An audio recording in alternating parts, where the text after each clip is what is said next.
Maya will not be expecting this. Kumar is back. The young boys are playing, training for the day they leave the troop and attempt Kumar's journey. This could be the opening he's been looking for. A way to ingratiate himself with the troop and heal old wounds.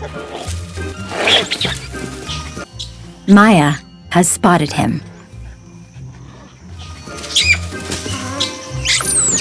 Finally, they are reunited, and for the first time, Kumar meets his son.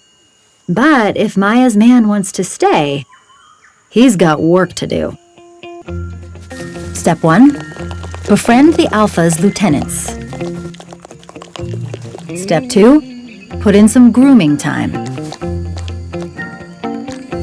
Soon, Kumar can sit back and the others come to him. Step 3. Make up with Raja.